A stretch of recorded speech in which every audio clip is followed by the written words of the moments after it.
Hey there, yo, what's up mga kamao? Kumusta mi amigo señorita, señorito? Mi nombre es aka Kurimao and this is yo, Dabawanyorito T Vlog. Prr, prr. Uy! Wala mga kamaw.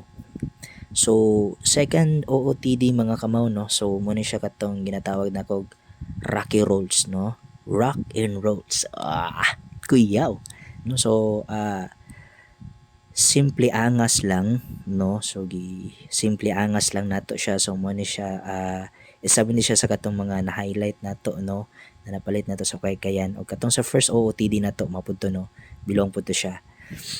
So wala na to siya na cover up katong si Red, no, og si White kay medyo nagdali lagi tata na time. So coming back, no, so mo ni siya Rocky Rolls, no, ang ako ang describable wording sa ani, no, nga second OOTD. So inspiration ako ni is katong mga kanalo Incubus, Nirvana, Red Hot Chili Peppers, Limp Bizkit, mga kanagod Linkin Park, no, natirada nga ko ano.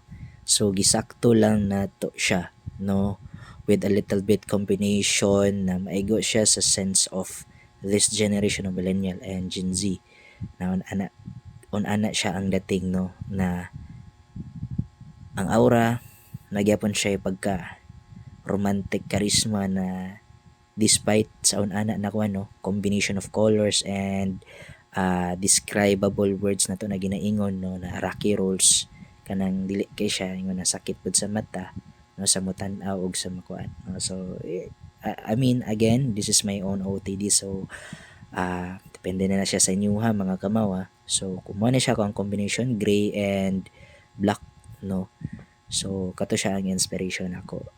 So muchas gracias mi amigos, señoritas, señorito. This is your Pablo Vlogs, second OOTD.